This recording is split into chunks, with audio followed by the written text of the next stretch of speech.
Bismillahirrahmanirrahim. A'udzu billahi minasy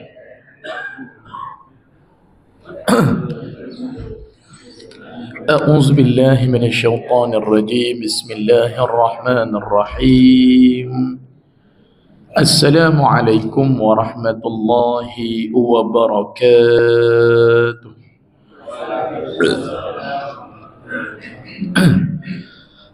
بسم الله الرحمن الرحيم. الحمد لله رب العالمين، والصلاة والسلام على أشرف الأنبياء والمرسلين وعلى آله وصحبه أجمعين.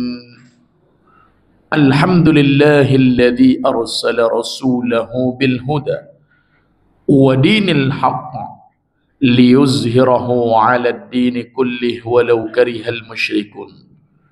قال رب اشرح لي صدري ويسر لي أمري واحلل عقدة من لساني يفقه قولي.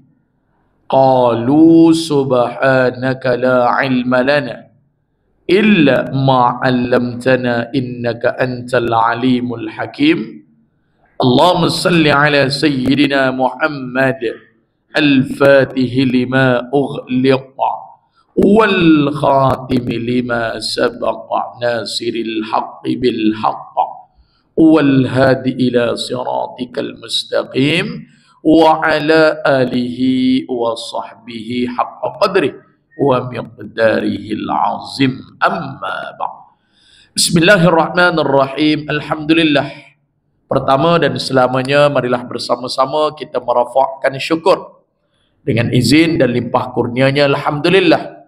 Sekali lagi pada malam yang barakah, walaupun kita tengok di dalam beberapa masa kita, beberapa hari kita, Allahumma salli ala Sayyidina Muhammad, cuaca kita pun dalam keadaan hujan, dan sebilangan ataupun sebahagian daripada sahabat-sahabat kita yang menetap di pantai timur sekarang, terutama Terengganu, sudah dilanda banjir. Mudah-mudahan insya-Allah Allah Ta'ala merahmati, Allah Ta'ala mengganjarkan satu bentuk kebaikan pada masa akan datang, dan yang paling penting mudah-mudahan insya-Allah Allah Ta'ala gantikan dengan yang lebih baik lagi. Jadi alhamdulillah, walaupun kita dalam keadaan daripada lebih kurang lepas solat Jumaat tadi, hujan dia tak lebat tapi sentiasa hujan sahaja.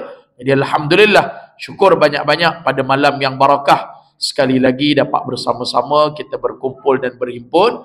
Jutaan terima kasih berbanyak-banyak kepada Al-Fadil Tuan Imam kita sebentar tadi memimpin ataupun mengetuai salat fardu maghrib kita secara berjemaah, alhamdulillah. Dan juga kepada semua ahli jawatan kuasa kita di surau Jumaat di Taman Senangin kita, alhamdulillah. Mudah-mudahan Ustaz mendoakan terutama daripada jemaah yang bersama-sama dengan Ustaz pada malam yang mulia ini, yang paling penting insya-Allah Allah Ta'ala kurniakan kebaikan dan Allah Ta'ala teruskan berikan kepada kita nikmat afiat, iaitulah nikmat kesihatan. Amin ya rabbal alamin. Mudah-mudahan itulah yang paling besar sebelum kita melakukan apa-apa sahaja pekerjaan kita di atas muka bumi Allah. Baik, hadirin hadirat yang dirahmati oleh Allah, kita pun dah ada kitab dah, alhamdulillah. Nampaknya semualah boleh dikatakan sudah mempunyai pengajian berkitab kita. Okey, insya-Allah malam ni kita nak sambung pada hadis yang keberapa agak-agak? Keberapa agak-agak? Ibu-ibu ada tanda tak? Keberapa Saya lupa dah. Hadis yang keberapa? Kelima oi, macam kena je ni. Nah, hadis yang kelima, iaitulah umat Islam akan mengikuti sedikit demi sedikit langkah-langkah Yahudi dan Nasrani. Ni dia. Nah, sikit demi sikit Nah, tak kira lah dah memang orang tu memang bukan Islam ke. Nah, apatah lagi dia memang orang Islam yang Nabi SAW nak sebut ni. Nampak? Nah, akan ikut sedikit demi sedikit, selangkah demi selangkah, sejengkal demi sejengkal. Dah. Mufti sebut dah, jangan duk pergi konsert tu. Nah, membabitkan kalau nak buat jamak dan qasar tak sah. Dia sekolahkan mufti tu pula. Nah, dia kata mufti bukan Tuhan. Nah, ada pula nak tentukan orang semayang sah ke tidak. Itulah orang suruh belajar. Nah, syarat sah jamak dan qasar pastikan 100%, 100%. Sikit pun jangan ada perbuatan maksiat. Mana boleh. Nah, nak pergi kita kata satu tempat walaupun singgah sana singgah sini. Nah, mufti bagi tahu macam tu. Allahumma salli ala sayyidina Muhammad. Ini dia. Nah, sedikit demi sedikit kita akan ikutkan langkah-langkah Yahudi, iaitulah apa? Yang ada kitab cuba tulis sikit, iaitulah daripada gaya hidup dan corak hidup. Itu bukan peluk agama Yahudi tu. Nah, bukan peluk Nasrani itu masuk Kristian. Nasrani ini dalam bahasa kitab. Nah, kalau bahasa kita Nasrani Kristian. Nah, bukan peluk agama Yahudi tu. Nah, sembah kita katakan apa, Allahumma salli ala sayyidina Muhammad. Nah, menghala ke batu. Nah, menghala ke Masjidil Aqsa. Nah, peluk agama Yahudi. Kan? Nasrani pula. Orang-orang Nasrani. Nah, percaya bahawasanya Tuhan tu ada 3. Bukan begitu. Nah, yang dikatakan nanti oleh Nabi dalam pencerahan yang begitu detail, ulama bawakan kepada kita, iaitulah daripada sudut cara hidup. Ni dia. Nah, akan sama. Tak peduli dah waktu tu. Bukan tak peduli. Lebih-lebih kurang kalau rasa nak buat, buat. Rasa tak nak buat, tak nak buat. Nah, orang kata jangan ambil pinjaman konvensional tu. Nah, itu dalam tu ada riba. Nah, jangan carum dekat satu bentuk konvensional. Tak kira lah perbankan ke. Nah, caruman KWSP ke. Jangan duk carum konvensional. Pakar-pakar syariah dah bagi tahu dah, pergi cek. Kalau kerja, kalau bertugas ada buat caruman, cek online ke, telefon ke. Kalau nak puas hati lagi, naik pejabat tu ke, pergi tengok. Nah, macam mana saya punya caruman simpanan saya ni? Nama sekian-sekian. Cik tak ada masalah dah. Memang cik dah tukar dah, selesai. Nah, tapi Ustaz, pergi cek dah Ustaz. Tapi tengok-tengok kalau carum Islamik ni Ustaz, minta maaf cakap lah Ustaz, tak naik-naik duit ni Ustaz, sikit je naik dividen tu. Tapi kalau konvensional Ustaz, saya banding dengan member saya, puas hati Ustaz. Nah, setahun tu naik Ustaz. Ni dia yang Nabi SAW sebut, kalian tak peduli lagi dah. Nah, daripada mana harta kamu datang, asalkan bawa kebaikan daripada sudut pandangan zahir, kalian akan ikut. Nah, sedikit demi sedikit langkah-langkah Yahudi dan Nasrani. Nanti insya-Allah kita sambung pada malam yang barakah dalam hadis akhir zaman kita. Kalau dalam kitab tuan-tuan tu dia tulis tanda-tanda kecil kiamat, betul? Atas tu. Betul tak? Dia tulis tanda apa? Tanda kecil. Kan? Tanda kecil kiamat. Inilah dia. Nah, tanda kecil kiamat belum tanda besar. Nah, ada orang kata dengan Ustaz, betul ke Ustaz 2024 ni Ustaz? Nah, ada orang bagi tahu Ustaz, Dajjal keluar. Kau jangan buat hal.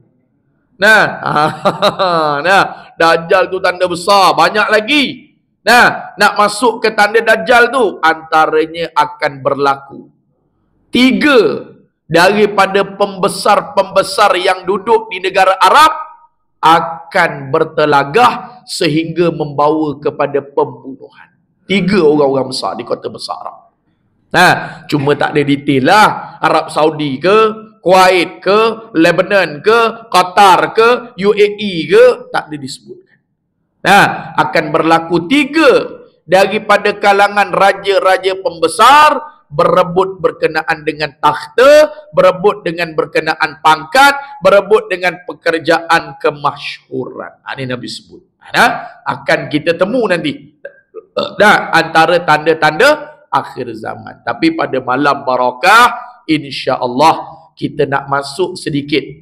Okey, pada tajuk kita hadis yang kelima, iaitulah umat Islam akan mengikuti langkah-langkah Yahudi dan Nasrani. Ustaz kata tadi ikut tu daripada segi apa? Corak kehidupan. Tulis sikit. Nah, ikut tu daripada segi apa? Gaya kehidupan. Nah, bukan peluk agama Yahudi. Bukan kalau Nasrani, Kristian dipanggil apa? Dibaptis apa? Apa? Dia pergi jumpa apa? Dia punya Allahumma salli ala sayyidina Muhammad apa? Padri dia tu. Nah, dibaptis ke apa dipanggil tu. Nah, kalau kita mengucap syahadah tu, nah bukan gitu. Dah, dia Islam. Tetapi yang Nabi SAW sebut, la tattabi'anna, akan ikut, akan follow. Fikirlah sikit. Nah, benda tu mudarat ke manfaat, ke bawa benda kebaikan, ke sebelum nak bercakap, sebelum nak buat. Ni dia. Okey, Nabi kata pada malam yang barakah, an Abi Sa'idin Al-Khudri, daripada riwayat Abi Sa'id Al-Khudri, qala Rasulullah sallallahu alaihi wa alihi wa sahbihi wa baraka wasallam. Okey, Nabi ni Allah Taala pinjamkan dia satu kelebihan yang besar. Nah, sebab itu mukjizat Nabi, kelebihan Nabi, dia panggil tak ada satu pun daripada para nabi dan rasul mampu untuk menandingi mukjizat Rasulullah. Pertama, tongkat Nabi Allah Musa selain boleh bertukar jadi ular, kalau pergi mana-mana tempat, pergunungan ataupun di tanah lapang ataupun di atas rumput, nah, di batu-batu, mana sahaja akan boleh keluarkan air. Mukjizat Nabi Allah Musa alaihissalam. Tongkat tu. Nah, sebelum boleh bertukar menjadi ular, Allah Ta'ala takdir. Tetapi mukjizat Nabi SAW, kalau kita kata dalam batu, munasabah, relevan, boleh kata terpancut. Ketuk pada bahagian rumput, boleh kata sebab memang mata air keluar. Tetapi mukjizat Nabi, air keluar daripada celah-celah jari Nabi SAW. Mukjizat luar biasa. Nah, belum ada lagi pada mana-mana para Nabi dan Rasul. Nabi Allah Isa alaihissalam boleh sembuhkan penyakit orang buta. Pegang saja, sentuh saja, boleh jadi penyakit orang buta. Boleh sembuhkan penyakit orang buta.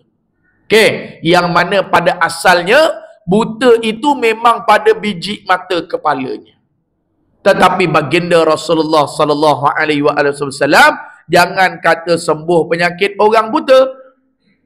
Itu biji mata hitam, biji mata putih sudah terkeluar daripada tempatnya. Dalam peperangan Khaybar. Berlaku kepada siapa? Abu Qatadah. Perang fisabilillah, kena congkil dengan musuh.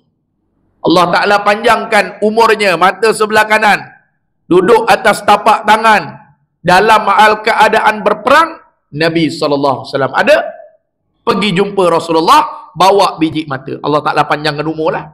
Satu hal Allah Ta'ala panjangkan, itu tak apalah. Perbahasan memang Allah Ta'ala menghidup dan mematikan. Bawa pergi jumpa Nabi, letak atas tapak tangan. Nah, kalau kita lah, nah, doktor ni, biji mata hitam, biji mata putih ni, nah, dah tak nampak dah ni, nah, kena congkil ke, guna garpu ke, ikut dah. Nabi ambil cerita banyak tak ada, terus masukkan di dalam biji mata Abu Qatadah. Selang keesokan hari, Abu Qatadah kata, biji mata aku sebelah kanan jauh lebih cerah berbanding sebelah kiri. Maksudnya apa? Jauh lebih tajam. Kalau fikir logik kita, barang second hand, kod-kod mana pun takkan sama macam ori, betul? Nah, logik akal. Takkanlah repair tu lagi baik. Nah, dia takkan lagi baik. Cuma boleh backup. Boleh pakai-pakai buat sementara. Nak jadi macam cerah umur 15 tahun, 20 tahun, tak dapat bang. Nah, tapi Abu Qatadah kata, itu pandangan, itu biji mata, jauh lebih dikatakan cerah, lebih dikatakan tajam berbanding mata sebelah kiri. Kata Abu Qatadah lagi, beberapa tempoh selepas daripada tu difardukan takdir kena sakit mata. Abu Qatadah kata tidak kena penyakit mata sebelah kanan disebabkan tangan yang mulia Nabi SAW menyentuh mata sebelah kanan. Sakit tu tak kena. Nah, tu punya mulianya Nabi kita. Jadi tak heran. Nah, benda yang mencari adat, benda yang pelik-pelik jadi kepada Nabi SAW, itu mukjizat Nabi SAW. Baik, Nabi kata apa? La tattabi'unna sananal ladina min qablikum shibra bi shibrin wa dhira'an bi dhira'in hatta law dakhalu fi juhrin dabbin, masuk dalam lubang biawak. Nah, lubang biawak ni nak kata besar sangat pun tidak, nak kata kecil pun tidak. Tapi kau cuba juga nak masuk, engkau manusia, bukan makhluk. Nanti dia bagi tahu pencerahan. Kenapa Nabi guna perkataan lubang biawak? Nah, dakhalu fi juhrin dabbin la taba'tumuhum qulna. Oh, ikut sikit demi sikit. Bang, fikirlah bang. Nah, orang tu ajak kita berjoget ke, pasang lagu ke, itu ini ke, fikir dululah. Nah, sekarang jadi trend. Banyak ustaz-ustaz tegur kepada pasangan-pasangan yang nak bercerai. Sekarang jadi trend orang muda. Nah, apa dia jadi trend? Sebelum nak bercerai tu ambil gambar, peluk-peluk. Baguslah, alhamdulillah. Nah, tapi macam seolah-olah nak pergi mahkamah tu, nak bercerai tu seronok. Ni yang disebutkan oleh ulama. Kalian akan tengok macam mana sikit demi sedikit langkah Yahudi dan Nasrani. Perkara yang paling halal tapi paling dibenci oleh Allah adalah perceraian. Benda halal boleh. Nah, dah tahu tu Allah Ta'ala tak panjang jodoh, Allah Ta'ala tak panjangkan rezeki, Allah Ta'ala dah tak panjangkan, orang kata apa? Nah, hubungan pasangan suami isteri itu mudah-mudahan minta ampun pada Allah. Nah, ada kurangnya, ada lebihnya. Nah, ini pergi mahkamah seronok, tak ada apa-apa bertepuk bertampak, baguslah. Nah, sebelum nak berpisah kalau kata macam tu. Nah, tapi macam seolah-olah, wah seronok, nampak baik laki, baik perempuan. Nah, langsung tak ada perasaan malu. Betul lah Rasulullah kata mahkota bagi wanita dua perkara. Mahkota, kemuliaan. Nah, orang panggil apa? Tu duduk tu atas kepala tu, crown tu. Bagi perempuan dua. Sifat apa? Pertama, malu. Cantik. Ada pada perempuan, mulia sangat. Nah, yang kedua ada sifat takut, mulia. Bagi perempuan, kredibiliti wanita yang sudah berusia, balik, mana-mana kalian pergi, pastikan ada itu sifat dalam diri kalian. Mana contoh? Bukanlah malu tak kena tempat. Nah, malu biar ada. Nak gelak kuat-kuat malu. Nah, nak isap vape tengah-tengah orang ramai malu. Nah, betul ke ni orang tu ajak pergi majlis ni, segan juga dia tak jemput ni. Nah, kata wakil muslimat, dia dah ajak semua dah kak, seganlah kak, dia tak jemput. Bagus perasaan. Nah, tapi kita ra'ilah pergi. Yang kedua, bagi perempuan ada perasaan takut. Nabi cukup kasih.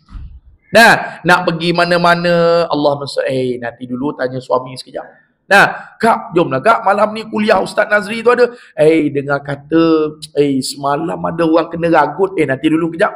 Nah, tanya suami, cantik, mulia, mahkota, sekiranya ada perangai ataupun sifat itu pada perempuan. Cantik. Bukanlah kita kata takut tak semena-mena. Nah, lama duk dengar ceramah ustaz, takut tu ada. Nak pergi tandas malam-malam pun takut, kurang asam betul. Nah, tak adalah bang. Oh bang, nak pergi tandas ni bang. Nah, pergilah awak, tak ada apanya. Ustaz kata bagus ada sifat takut. Nah, kan? Tak jadi tu. Takut pada tempat. Tetapi sebaliknya dua sifat tu jangan ada pada orang lelaki. Nabi larang. Nah, tak mau. Nah, dua sifat tu. Pertama malu, kedua takut. Malam ni ada ceramah malam ni.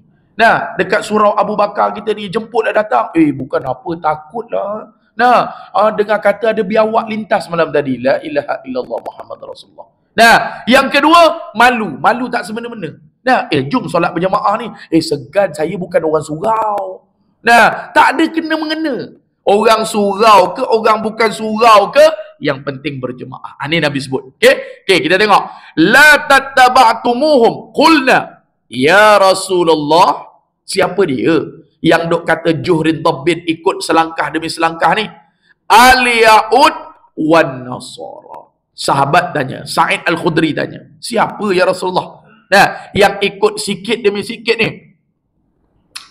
Sahabat bertanya lagi, Sa'id Al-Khudri bertanya, adakah orang yang beragama Yahudi dan Nasrani? Okey, Nabi jawab balik dengan pertanyaan. Nabi tak jawab dengan jawapan. Nah, Nabi jawab dengan pertanyaan. Qala, kata Nabi, faman, siapa lagi? Rawahu al-Imam Muslim. Ini Nabi sebut. Okey, kita tengok sikit. Daripada Abu Sa'id Al-Khudri radhiyallahu taala anhu berkata, bahawasanya Rasulullah sallallahu alaihi wasallam bersabda, kamu akan mengikut jejak langkah umat-umat sebelum kamu. Ikut tu macam mana? Sejengkal demi sejengkal. Akan ikut. Orang kata kalau ada rezeki tu alhamdulillah, syukur. Jangan bangga dengan rezeki yang Allah Ta'ala pinjamkan. Nah, sepatutnya kita boleh sebar-sebarkan. Sepatutnya kita boleh sampaikan. Nah, gunakan manfaat apa yang Allah Ta'ala pinjamkan pada kita. Kalau nak kaya lagi, nak tambah rezeki lagi, terutama solat jangan tinggal. Dia kata, kau dah buat dah solat? Nah, kau dah kaya dah? Dah kaya dah? Kan viral baru-baru ni, seorang jutawan kosmetik. Nah, tak tahulah jutawan ke tak jutawan ke. Kan? Allah Ta'ala pinjamkan kekayaan. Baguslah. Nah, Ustaz tanya tuan-tuan suka tak orang Islam jadi kaya? Suka ke tak? Alhamdulillah lah. Nah, boleh bayar zakat. Nah, kapet-kapet kita besok kalau dah tak boleh pakai, mungkin dah rosak dan sebagainya, boleh infak. Nah, telefon kalau kata ada facilities yang kurang lagi, alhamdulillah. Suka tak orang Melayu jadi kaya-kaya? Masya Allah. Jadi seperti Muaz bin Jabal. Nah, tetapi hati-hati dengan pinjaman yang Allah Ta'ala beri. Nah, Allah Ta'ala bagi segala benda. Jadi seperti sahabat. Kata Abdul Rahman bin Auf, dunia dan kekayaan ini cukup berada di tapak tangan aku saja. Nah, sikit kalau bahasa kita lah, sekelumit pun aku tak bawa masuk dalam hati. Nah, jangan bawa masuk dalam hati. Nah, harta Allah Ta'ala bagi, pangkat Allah Ta'ala pinjamkan pada kita. Nah, orang tegurlah, kak, kalau akak nak kaya lagi, jagalah solat sunat 2 rakaat. Nah, mudah-mudahan, nah, jadi kaya lah. Dia sebut pula. Kan?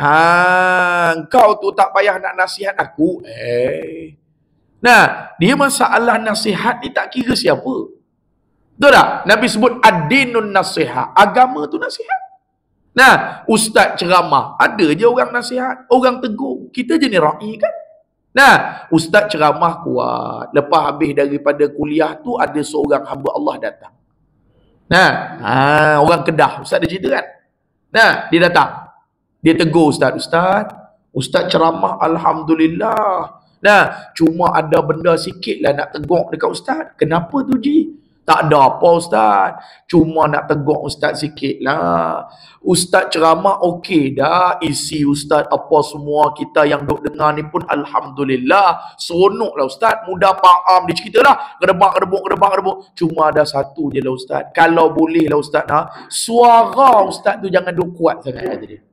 Nah, ada sebut gitu. Nah, sebab apa je? Sebab saya tadi dah pergi belakang dah, dia kata. Nah, saya selurkan 5 jadi 4 pun macam tu je suara Ustaz. Nah, 4 pergi 3 pun macam tu je. Saya pun kata, minta maaf lah Ji, Ustaz memang tak boleh macam tu. Tak boleh pandai slow-slow. Nah, Ustaz kena jadi diri Ustaz. Cuma Ustaz pun tanya dia, kenapa Ji kalau kuat-kuat? Tak ada apa Ustaz. Cuma dia katalah, kami yang main ni, yang duk sandak tepi dinding ni, kami bila suara Ustaz kuat tu, kami susah nak lena. Kurang ajar betul. Nah, kami susah nak tidur. Dia orang Kedah. Nah, ada orang Kedah sini, tutup muka sikit kalau ada. Nah, bukan semua. Nah, sebilangan je. Mungkin tak tahulah dia nak bergurau ke apa ke. Nah, ada. Kan? Sebab tu bila orang nasihat, kita ra'ilah. Tak ada masalah. Ustaz pun bawa kitab Ayyuhal Walad. Satu surau tu lah di Kajang tu.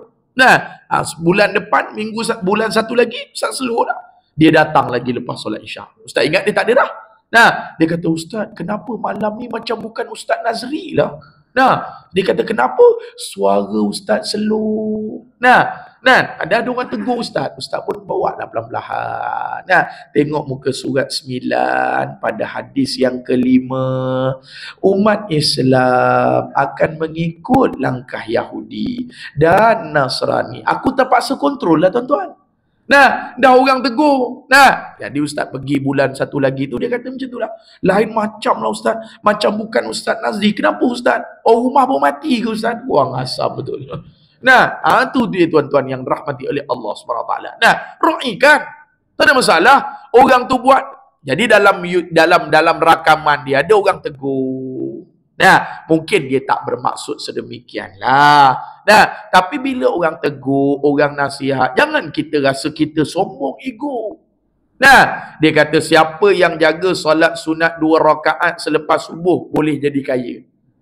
Nah, boleh jadi yang dia maksudkan tu solat sunat duha. Tak kisahlah tu. Tapi kalau solat sunat selepas subuh tak ada. Tu waktu haram. Nah, yang ada solat qabla fajri, sebelum daripada subuh. Yang Nabi kata siapa yang jaga 2 rakaat lepas azan subuh sebelum dia solat fardu. Dia jaga apa? 2 rakaat sunat subuh. Maka kehidupan dia, apa yang Allah Ta'ala berikan kepada dia di sisi Allah, hidup dia lebih baik daripada orang yang punya dunia dan seisinya. Kalau orang semayang 2 rakaat tu lepas la as-salatu khairu minan naum, la ilaha illallah, Allah akbar, la ilaha illallah, dia baca doa selepas azan, jaga solat sunat 2 rakaat sebelum nak fardu kejap lagi 10 minit lepas azan, mungkin 5 minit lepas azan, ataupun setengah tempat 15 minit, tak kisahlah. Jaga 2 rakaat. Nabi sebut dia tu tadi akan punya kehidupan lebih baik daripada dunia dan seisinya. Maksudnya apa? Kaya yang dimaksudkan oleh Rasulullah bukan kaya duit, tetapi barakah hidup. Ataupun mungkinlah dia kata 2 rakaat selepas subuh. Nah, mungkin kita kata duha. Tak apalah. Tapi yang akak duk ulang 2-3 kali lagi, kau dah kaya ke belum?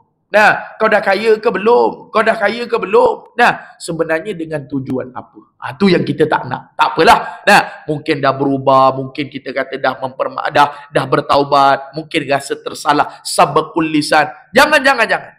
Nah, Allah Ta'ala pinjamkan kekayaan segala macam. Qarun punya banyaknya harta, tuan-tuan yang dirahmati oleh Allah SWT, tapi mati sudah, wala'iyahzubillah. Namrud punya banyak kekayaan, tuan-tuan, na'udzubillah. Fir'aun, subhanallah. Nah, duduk zaman Ashabul Kahfi, ada seorang raja, nama dia Raja apa? Raja Dukianus. Bukan Raja Gopal. Nah, Raja Dukianus. Okay? Dia yang membuatkan 7 orang pemuda tu lari. 7 sleepers tu. Nah, 7 orang pemuda tidur 300 berapa tahun dalam surah Kahfi kata? 309. Lagi Tamliha, Maksal Limna, Falyastat Yunis, adalah 7 orang nama. Semua ni kepala-kepala cerdik belaka. Nah, kepala otak memang luar biasa. Raja Dukianus takkan buat keputusan selagi 7 orang pemuda tak bagi tahu jawapan. Okey, tapi sampai last Raja Dukianus kata, aku tak mau sembah barang yang kau sembah. Tak mau dah, 7 orang ni tak mau. Kalau katalah orang kanan dia, tak mau, ada 7 orang ni. Nah, tolonglah jangan duk sembah lah apa benda awak duk sembah ni. Nah, Allahu Akbar, sami Allah ni, alhamdulillah rabbil alamin, apa benda ni. Nah, tak payah. Oh, kata 7 orang pemuda tak boleh. Nah, inilah Tuhan kami, tak apa macam ni. Apa yang awak nak? Pangkat, darjat, perempuan, kekayaan, rumah besar. Raja Dukianus dalam sirah cerita, dia punya istana, bila sebut raja ni istana lah dah. Okey, orang tak sebut rumah. Nah, dia punya panjang sahaja. Raja Dukianus punya rumah, punya istana panjang sahaja 3 farsah. 1 farsah berapa kilo? 4 kilo. Panjang. Kalau kita Taman Senangin ni, Bandar Tasik Senangin kita ni, orang jual lot banglo betul tak? Biasa berapa lot banglo? 50 kali 100 ada? Lebih kurang lah. Nah, 50 kaki kali panjang 100. Orang panggil 5,000 square feet. Lebih kurang gitulah. Nah, lot banglo. Ini Raja Dukianus panjang. 3 farsah. 1 farsah, Ustaz kata berapa kilo tadi? 4 kilo. Maknanya 3 farsah berapa kilo? 12 kilo panjang istana. Panjang 12 kilo. Hari ni masuk toilet 2 minggu lagi baru sampai ruang tamu. 12 kilo daripada sini pergi mana tuan-tuan? Taman Senangin pergi mana? Nah, sebenarnya ada kot. Ke depan lagi kot. 12 kilo. Nah, boleh jadi lebih kurang lah sebenarnya kot. Nah, kalau ikut jalan luar ni 12 kilo. Tengok macam mana Allah Ta'ala matikan Raja Dukianus dalam keadaan keburukan. Kaya. Sebab tu pinjaman yang Allah Ta'ala bagi kaya pada kita, hati-hati. Nah, jangan sampai kita mengikuti jejak langkah Yahudi. Tak apalah. Nah, saya seronok ada orang Melayu jadi kaya. Saya seronok. Nah, Allah Ta'ala bagi orang-orang Islam kita, orang Melayu kita pakai kereta-kereta besar. Nah, ada rumah besar dan sebagainya. Nah, besok boleh buat majlis maulid. Besok boleh buat program Al-Quran, baca Quran dan sebagainya. Tapi hati-hati. Ya, jangan sampai ini kata Nabi, kamu akan mengikut jejak langkah umat-umat sebelum kamu sejengkal demi sejengkal, shibra bi shibri. Ikut sejengkal, sehasta ni sejengkal. Okey, sehasta demi sehasta. Ni orang bagi hasta ni. Nah, sehasta. Nah, ni lebih kurang lah. Nah, kalau dalam kitab fiqh dia sebut sehasta ni lebih kurang pertengahan 18 inci. Lebih kurang lah kot pertengahan. Orang yang lebih kurang lah. Daripada ujung siku sampailah kepada ujung. Lebih kurang.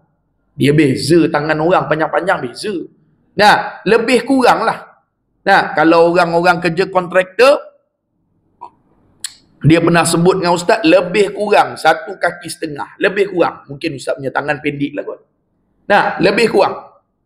Kalau dalam kitab fiqh, jangan terlalu jauh sangat. Dalam kitab Fathul Mu'in, boleh bawa kepada luput fadilat jemaah. Kalau kata tumit kaki, bermula daripada sini kita soalan. Dalam Fathul Mu'in kita ni. Jangan lebih 3 hasta. Boleh bawa luput 27 fadilat berjemaah, semayang sah. Tapi fadilat tu boleh gugur sebab terlalu jauh, kecuali dalam keadaan darurah.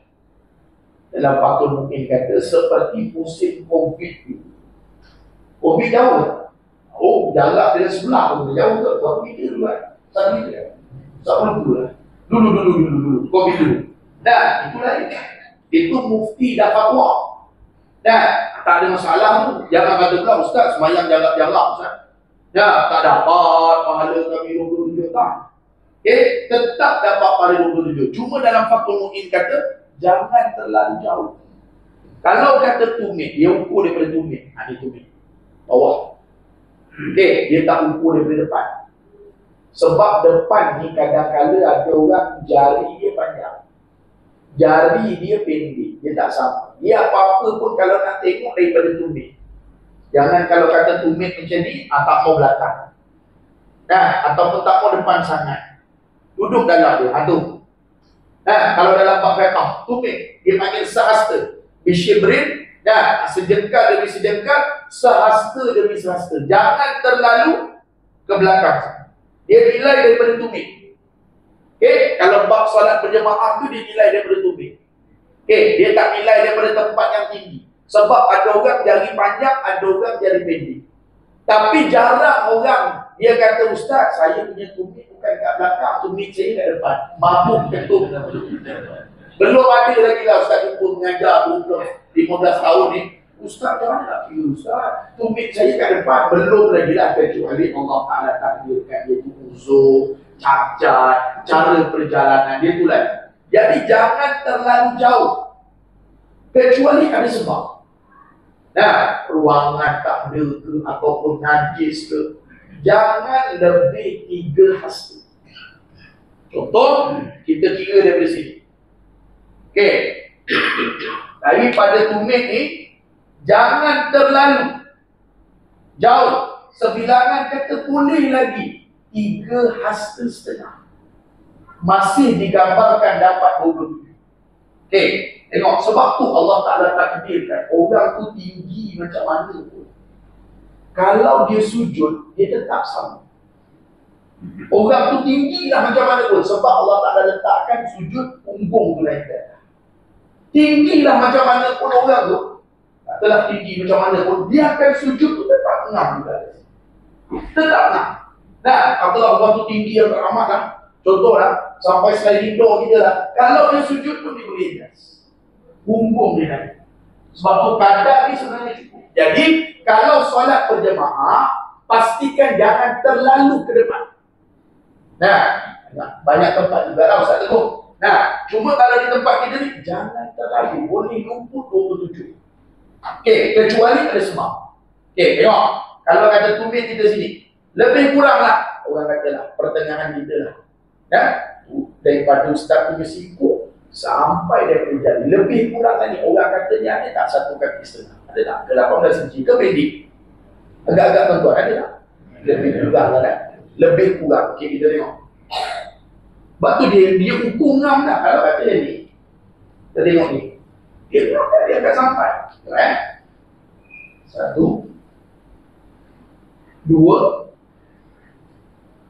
6 dah. 3 sampai tak? Tak sampai 3 kan? Baik kedudukan ni dapat 20. Dia jangan lebih. Jangan 1, 2, 3, tak jumpa lagi di depan. Nak lagi 4, tak jumpa lagi 5, baru jumpa. Itu boleh bawa 20. Tetapi kalau kita tengok, dia dah ukur siap dah. Betul, kita tengok karpet mana dia dah tahu. Ni memang dah usah ukur sampai 3 hasta. Ya, ukur sebenarnya 2 dia dengan dah berapa? Tak sampai 3, maknanya dia dapat kat 27 settle. Okey, kita tengok. Tetap lebih kurang kan? Ustaz pun tak tahulah, mungkin Ustaz punya ni terlalu pendek sangat ke, ataupun lebih kurang ke. Nanti tuan-tuan tengok balik. Sebab dalam kitab Fathul Mu'in dia sebut anggaran kadar hasta itu orang ramai. Jangan pendek sangat, jangan panjang sangat. Kalau di tempat kita ni, di tanah Melayu kita ni lebih kurang boleh. Kita buat contoh lah, lebih kurang Ustaz. 1, ambil sini. 2, 3. Nampak? Tak sampai ni, Mak. Nakkan berapa? 4. Sebab tu benda ni, waktu solat, dia kena tarik belakang. Ni. Kecuali memang orang di belakang tu tadi tu, kalau sujud tu, dia boleh pergi macam ni. Itu maknanya betul. Imam tu kena tarik depan sikit. Tapi tak lama lagi makmum belakang tu sakaratul maut. Contoh soal ni. Nah, kalau dia tu sujud melampau, sebab tu jangan terlalu sangat. Setengah pendapat sebut 3 hasta setengah lepas. Tapi kalau kedudukan tadi tu nampak macam 4, 2, 3, 4 baru jumpa tumit 5. Baru jumpa. Nah, untuk mengelakkan daripada luput dua duduk. Kecuali macam Ustaz ada ni. Ustaz, minta maaf Ustaz. Tempat kita memang orang tubuh besar semua Ustaz. Nah, dan tak selesa Ustaz untuk mesti kena. Maka dibolehkan syarah kata ajarkan. Jadi maknanya kedudukan di masa akan datang tu jangan terlalu jauh. Kecuali Ustaz, imam kata saya semayang jadi imam Ustaz 3-4 kali dah. Saya bangun berlanggar dengan orang belakang. Kerap sangat Ustaz. Maka baru betul dia dienjakkan ke depan sini. Tak apa.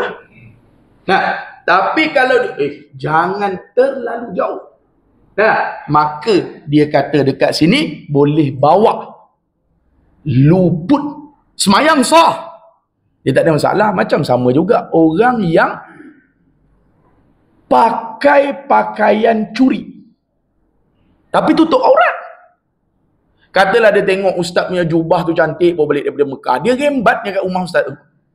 Lepas tu dia bawa datang dalam solat. Contoh, semayang sah, tutup aurat, menghadap kiblat, ambil wuduk, tapi solat dia tu haram.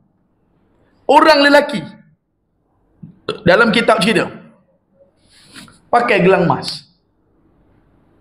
Allahu Akbar. Contoh lah ni. Tak kira lah gelang emas tu di tangan ke atau rantai emas ke. Dia lelaki pakai emas masuk dalam solat. Ustaz nak tanya, semayang dia sah ke tidak? Semayang dia sah ke tidak? Menghadap kiblat, tutup aurat, ambil wuduk, masuk waktu, sah. Cuma solat perbuatan dia haram. Apa benda dia buat dalam keadaan dosa? Samalah kita solat. Semayang kita sah. Cumanya jadi jangan kita pukul semua tempat. Ustaz, saya pergi masjid sana Ustaz. Nah, kadang-kala ada sesuatu perkara. Nah, orang memang belakang dia ke ataupun diletakkan satu benda yang tak boleh dialihkan ke, adalah. Nah, beberapa tempat memang jauh sangat. Tidak mengapa, sebab ada keuzuran. Tapi kalau ustaz tengok, kalau di ruangan kita, jangan terlalu ke hadapan sangat. Sebab boleh bawa kepada luput fadilat 27 yang Nabi sebut salatul jama'ati afdalu min salatil fazzi bisaba'in wa ishnina darajatan. Kecuali macam ustaz kata tadilah, ustaz, orang belakang ustaz memang saya 3-4 kali dah ustaz. Nah, imam kata, saya sami Allahu liman hamidah, Allah akbar, rukuk, gerbang-gerbuk, duduk tayat awal ataupun tengah sujud, Allah nak naik tu ustaz 3-4 kali dah berlanggar dengan orang makmum dekat belakang ustaz. Waktu saya nak naik, bontot saya, punggung saya belaga dengan kepala dia. Ya, itu tidak ada masalah ke depan. Okey, tapi selagi tak adalah ustaz, okey je ustaz. Nah, sebab ke belakang keadaannya, soft kakinya, maka kita ambil bahawasanya 3 hasta ataupun 3 hasta setengah sudah cukup bagi orang tadi untuk kadar jauhnya di dalam berjemaah. Habis. Cuma nak masukkan dalam hadis kita, dia kata sejengkal demi sejengkal, sehasta demi sehasta. Jikalau mereka masuk ke lubang biawak pun, kamu akan mengikuti mereka. Ada pendapat kalau ulama Indonesia dah keluarkan fatwa, okey, wajib untuk boikot.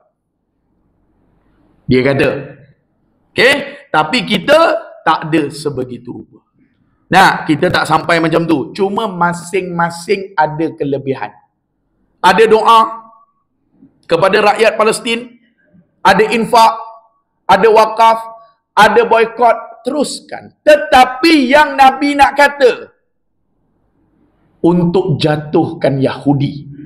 Nabi sebut dalam hadis Bulughul Maram, untuk jatuhkan Yahudi, untuk kalahkan Yahudi. Kamu punya subuh tu, berjemaah tu, bagi ramai macam salat fardu Jumaat, ketika itu Yahudi mula gentar dengan kamu. Disebut dalam hadis. Kalau bahasa kita, minta maaf lah, mudah-mudah nak faham lah, tak payah boikot-boikot. Kau punya subuh tu jangan semayang kat rumah. Datang untuk hidupkan berjemaah seperti mana saat solat Jumaat. Kata Nabi sallallahu alaihi wasallam, disitulah permulaan umat Islam bangkit untuk mengalahkan Yahudi. Nabi letakkan sandaran, Nabi letakkan dasar. Tapi tak bolehlah kita cakap macam tu juga, sebab kaedah usul fiqh, ma la yutraku kulluh la yutraku kulluh. Tak boleh buat semua, jangan tinggal semua. Betul? Ada orang kadang-kadang dia tak sempat datang subuh berjemaah, Isnin, Selasa, Rabu, Khamis, Jumaat, tapi dia dan Sabtu Ahad dia, tak apalah. Nah, tapi saya infak Ustaz. Ustaz baru baca bila? 2-3 hari lepas ke? Ustaz baru tahu Datuk Siti rupanya ada sekolah kat Palestin ke apa? Ada tadika ke apa dah? Kalau tak silap lah, Datuk Siti nak boleh buka sekolah di Jerusalem tu. Dia antara PAM paling besar. Kita mungkin tak lah kot. Nah, setakat mana 100, 200. Nah, habis-habis kuat 500. Habis-habis terik 1000 tu insya-Allah lah. Tapi kalau nak buka sekolah tak mampu. Ada orang mampu infak. Tapi yang Nabi letakkan kepada kita sampai sekarang.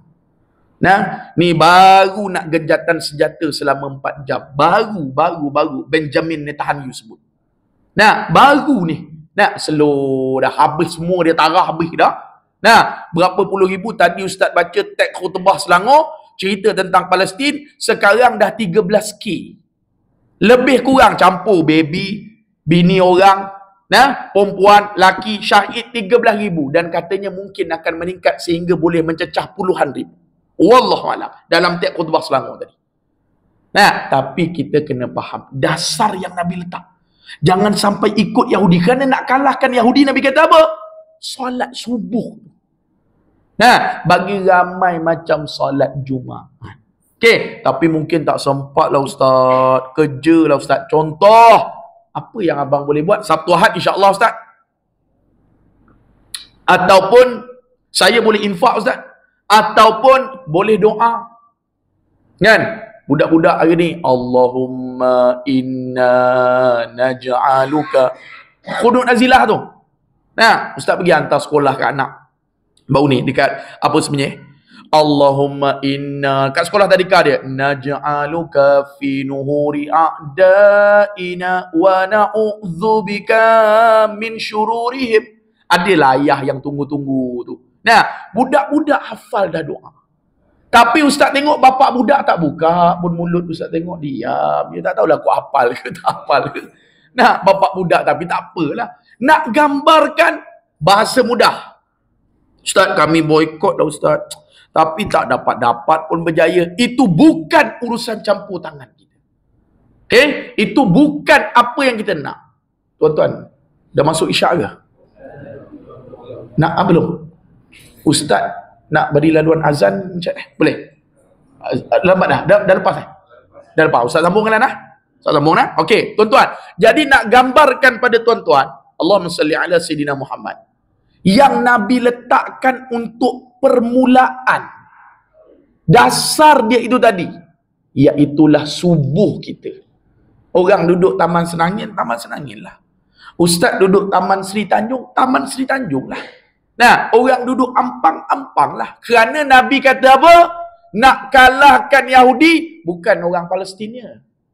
Bukan orang Jerusalemnya. Nabi kata semua, pastikan subuh kalian bagi ramai macam solat fardu Jumaat, ketika itu Yahudi mula gentar. Nah, tapi kaedah usul fiqh kita faham. Tak boleh buat semua, jangan tinggal semua. Nah, ada orang dia boleh boikot, teruskan. Tak apa lah. Tak ada masalah. Ada orang boikot tak mampu. Nah, dah konon-konon dia kata jadi sebati pula. Dia doa, teruskan. tapi sedikit sebanyak bagi ada roh dalam jiwa kita.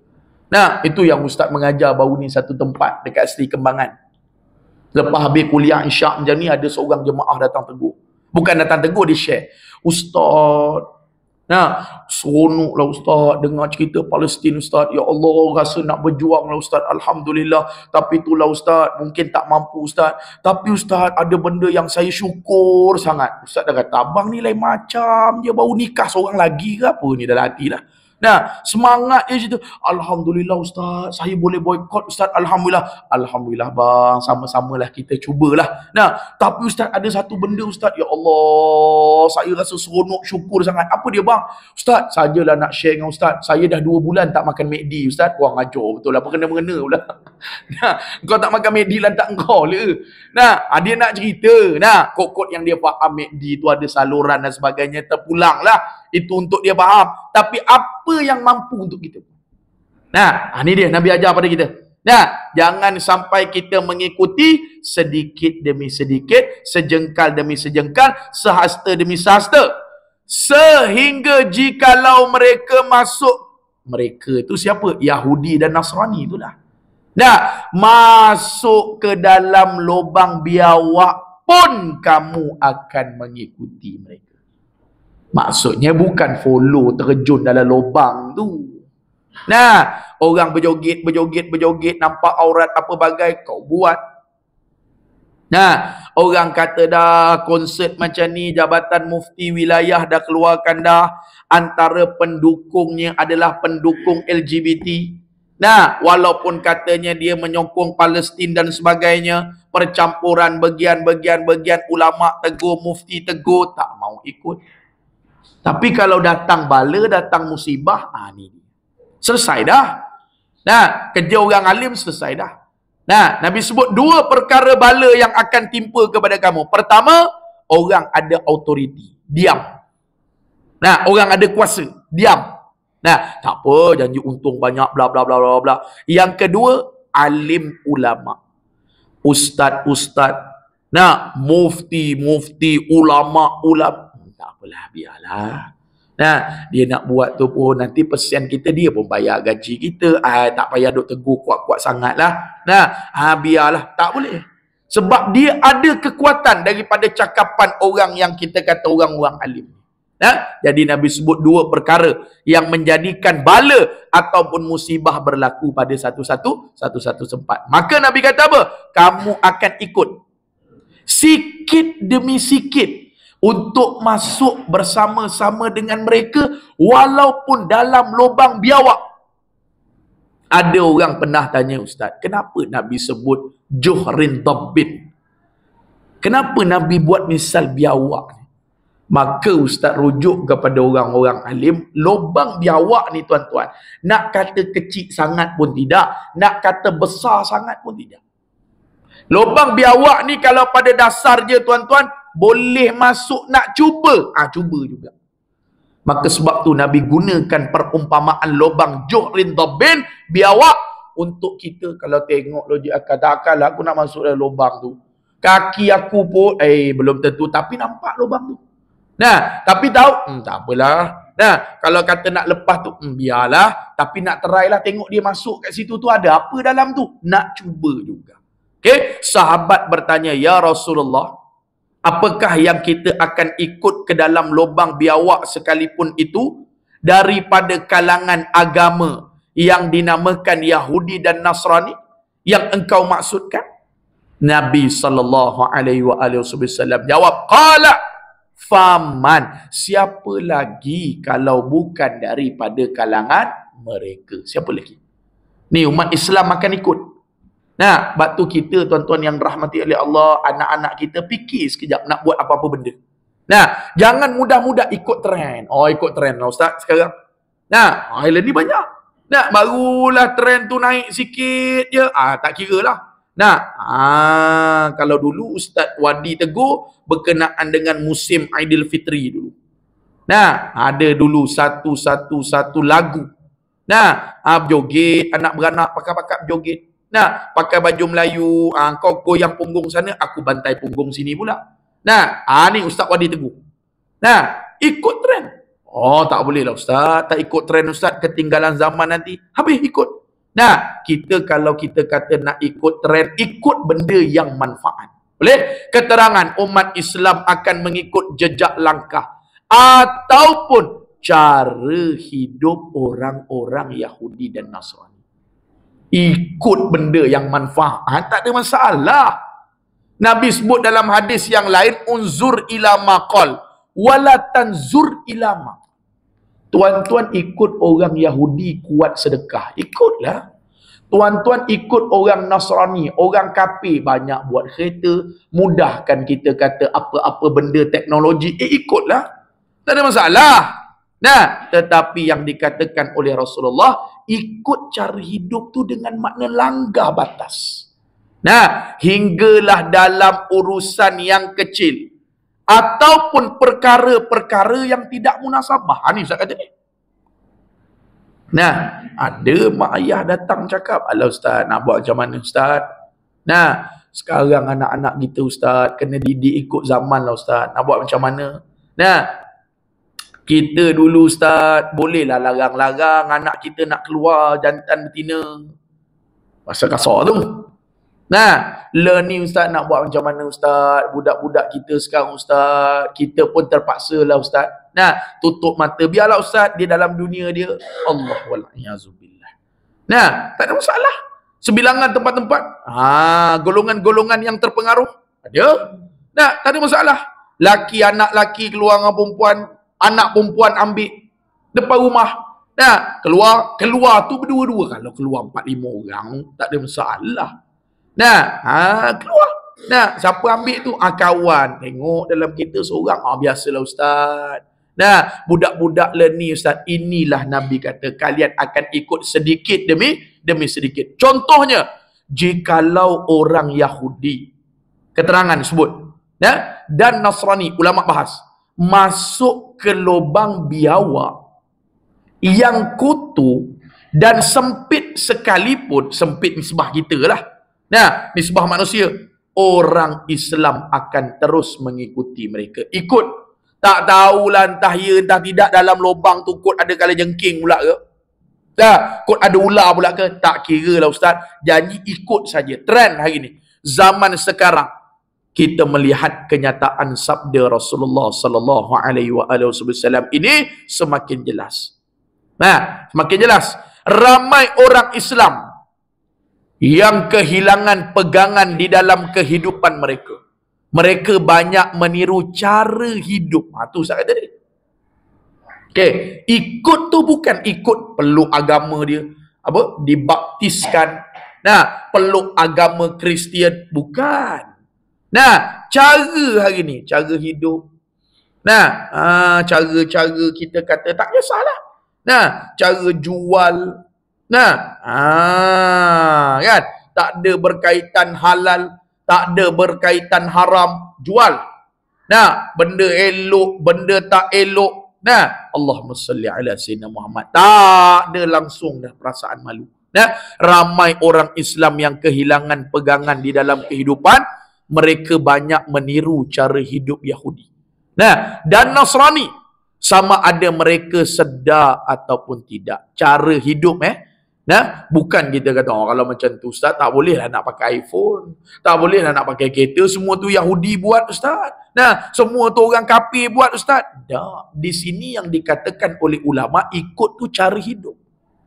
Nah, alah Ustaz, hari ni duduk rumah sewa Ustaz.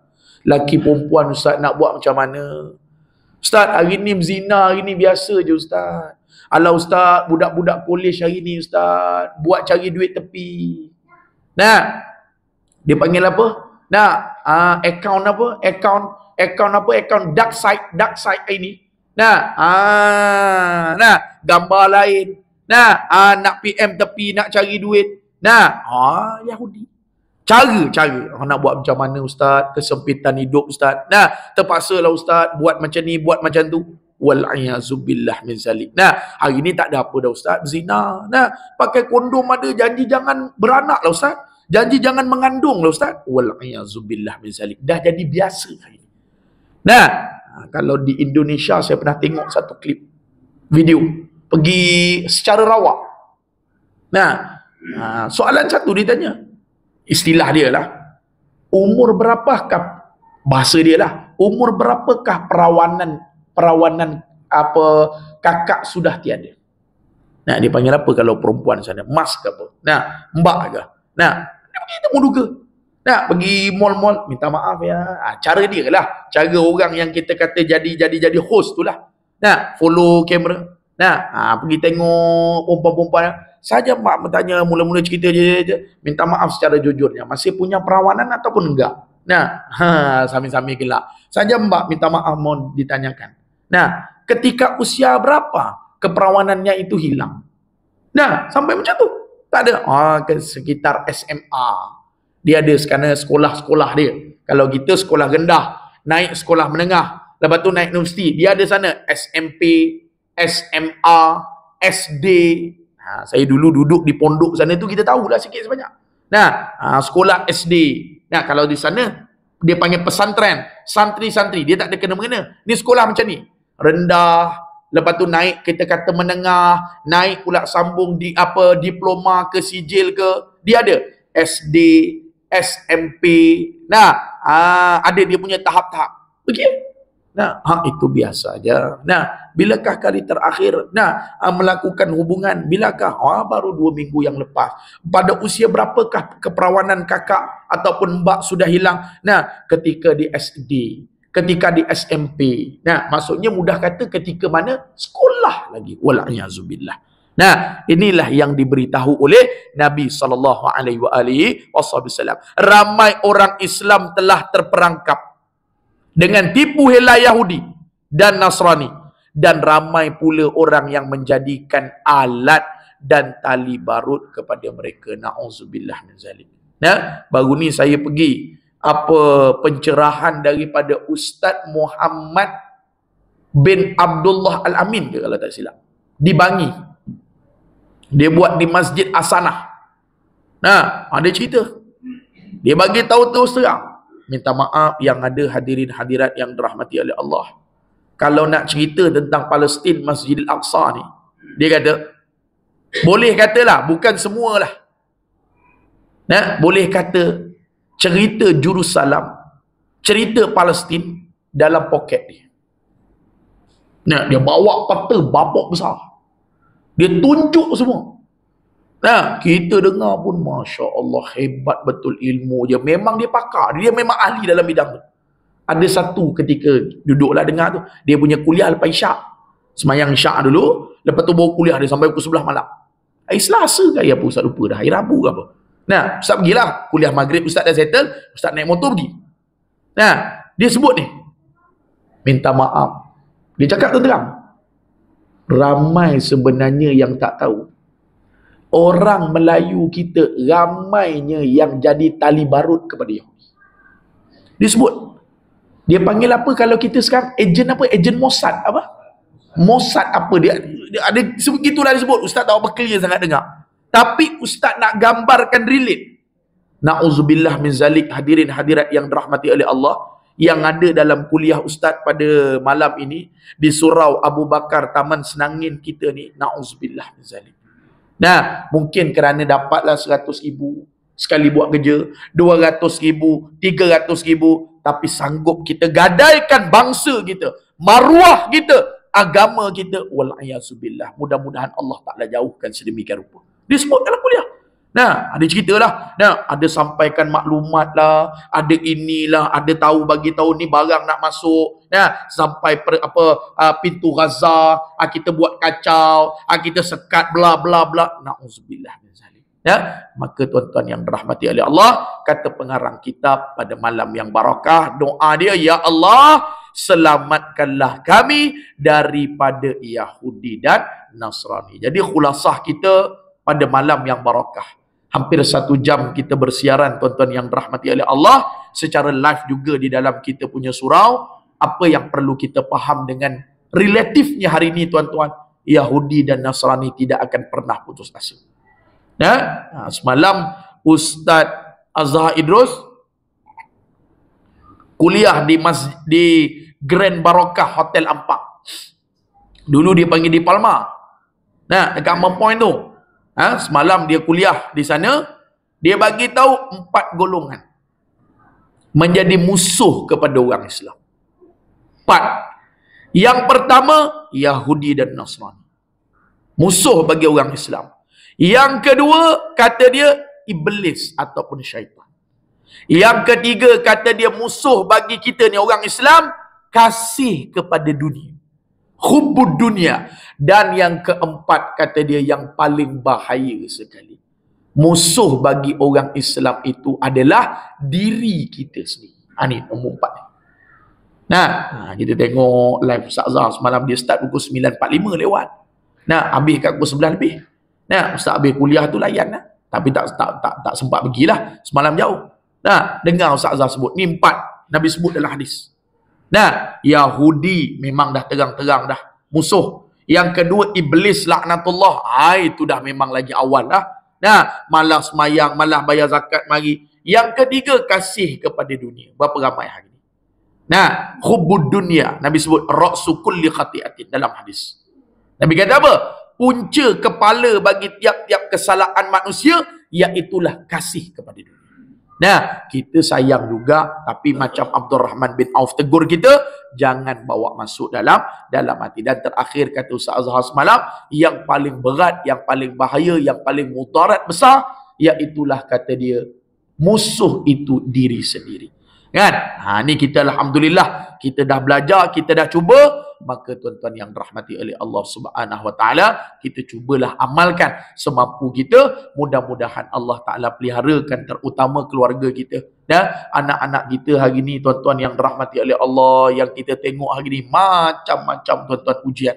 Nah, hari ni, zaman hari ni cukup mencabar tuan-tuan, fitnahnya. Nah, cukup dan orang-orang alim sendiri pun, saya pun sendiri terkejut jugalah tuan-tuan.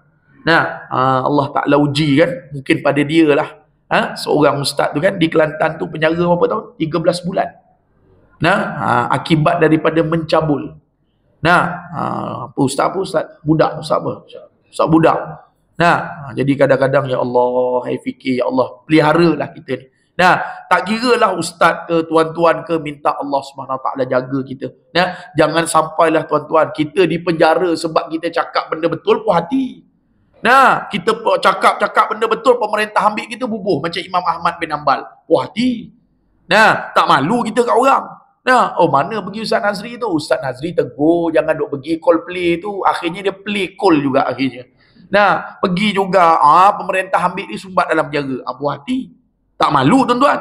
Nah, orang tanya mana suami awak? Suami saya duduk dalam penjara. Kenapa? Hari tu tegur. Nah, jangan duk pergi benda-benda maksiat. Contoh, tak malu. Nah, kita pun bangga, tak ada masalah. Nah, sekadar kita diletakkan di tempat-tempat sedemikian, mungkin Allah Ta'ala uji kita. Tapi mudah-mudahan tuan-tuan minta jauhlah Allah Ta'ala selamatkan kita daripada fitnah-fitnah, ujian-ujian sedemikian rupa yang mana boleh membawa kerosakan kepada kita. Nanti insya-Allah pada sesi akan datang kita masuk pula. Ni dia golongan anti hadis. Ada dah golongan ni kat negara kita. Nah, lawyer pula, tapi lawyer mabuk ketum nama dia. Ada. Nanti kita kupas pada sesi akan datang. Mudah-mudahan Allah tahu dia tak percaya hadis ni. Tapi insya-Allah nanti kita kupas. Mudah-mudahan yang baik daripada Allah, salah dan silap daripada ustaz. Mudah-mudahan nanti ada rezeki kita ketemu lagi pada kuliah yang akan datang. Bismillahirrahmanirrahim. Alhamdulillahirabbil alamin. Wassalatu wassalamu ala Rasulillah wa ala alihi wa sahbihi wa man walah. Allahumma zidna wa la tanqusna wa akrimna wa la tuhinna wa atina wa la tahrimna wa athirna wa la tusir alaina wardina warda anna ya maulana. Da'wahum fiha subhanakallahumma wa tahiyyatuhum fiha salam wa akhiru da'wahum alhamdulillahi rabbil alamin. Assalamualaikum warahmatullahi wabarakatuh.